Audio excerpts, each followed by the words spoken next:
અમરેલી જિલ્લાના જાફરાબાદ નગરપાલિકા ખાતે નાયબ મામલતદાર તેમજ અન્ય અધિકારીના ચીફ ઓફિસર તેમજ ભાજપના આગેવાનોની ઉપસ્થિતિમાં નગરપાલિકાના પ્રમુખની ચૂંટણી યોજાઈ હતી. સાંજના 4 વાગ્યાના સમયે યોજાઈ હતી. જાફરાબાદ નગરપાલિકાના પ્રમુખ, ઉપપ્રમુખ સહિતના હોદ્દેદારોની વરણી કરાઈ હતી. નગરપાલિકાના પ્રમુખ રવીનાબેન પ્રફુલભાઈ બારૈયા, ઉપપ્રમુખ નીરુબેન મનોજભાઈ ઠાકર, ચેરમેન કનૈયાલાલ ગાંડાભાઈ સોલંકી, દંડક વિનુભાઈ છગનભાઈ સોલંકી, પક્ષના નેતા બાલકૃષ્ણ સોલંકી સહિતના હોદ્દેદારોની વરણી કરાઈ હતી. નગરપાલિકાના પ્રમુખ, ઉપપ્રમુખની ચૂંટણીમાં ભાજપના આગેવાનો સહિત ચૂંટાયેલા સભ્યો, કાર્યકર્તાઓ બોડી સંખ્યામાં ઉપસ્થિત રહ્યા હતા. પ્રમુખ, ઉપપ્રમુખ સહિતના હોદ્દેદારોને ફૂલહાર તેમજ મુંહ મીઠા કરાવી ખુશી વ્યક્ત કરી હતી. જેકેએસની ગુજરાતી સાથે કાઉશા કનોજિયા, જાફરાબાદ. પ્રમુખ, ઉપપ્રમુખ સહિત દરેક હોદ્દેદારોની આજે વરણી થઈ છે. ત્યારે પ્રદેશ પાર્લામેન્ટરીની બેઠક મુજબ, જિલ્લા ભાજપની સૂચના મુજબ આજે અહીંયા સૌ આગેવાનોએ આવીને આ બેઠક કરીને નામોની જાહેરાત કરી છે. જેમાં રવીનાબેન પ્રફુલભાઈ બારૈયાનું પ્રમુખ તરીકે નામ જાહેર કરવામાં આવ્યું છે. ઉપપ્રમુખ તરીકે નીરુભાઈ ઠાકર, કારોબારી ચેરમેન તરીકે કનૈયાલાલ સોલંકી, દંડક તરીકે વિનોદભાઈ સોલંકી અને પક્ષના નેતા તરીકે બાલકૃષ્ણભાઈ સોલંકીની વરણી થઈ છે. ત્યારે ભાજપ પરિવાર વતી આ સૌ હોદ્દેદારોને હાર્દિક અભિનંદન આપું છું.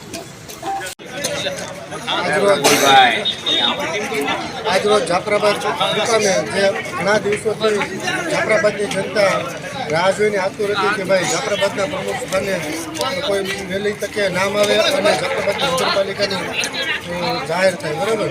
ત્યારે માનનીય શ્રી નરેન્દ્રભાઈ મોદીના નેતૃત્વમાં આપણા ગુજરાતના મુખ્યમંત્રી શ્રી ભૂપેન્દ્રભાઈ પટેલ તથા આપણા ગુજરાતના પ્રદેશ પ્રમુખ શ્રી CR પાટીલ સાહેબ અને તેમજ આપણા અમરેલી જિલ્લાના સાંસદ ભરતભાઈ સુતરિયા અને આપણા જાફરાબાદ રાજુલા વિધાનસભાના 98 વિધાનસભાના લોકડાયલીના એવા ગુજરાતના સારું નામ કરી સમજમાં એવા શ્રી હીરાભાઈ સોલંકી, આ બધાના સાથ સહકાર અને આશીર્વાદથી જ્યારે જાફરાબાદ નગરપાલિકા જ્યારે ચૂંટણીવાળા સભ્યોમાં બધાને જ્યારે અભિનંદન પાઠવ્યા હતા ત્યારે પણ લોકો રાહ જોતા હતા. અને ખાસ કરીને મારા ફાધરશ્રી કરણભાઈ ભગવાનભાઈ બારૈયા, જેના આશીર્વાદ અમારા પરિવાર ઉપર અને જાફરાબાદની જનતા ઉપર હંમેશા માટે રહ્યા છે.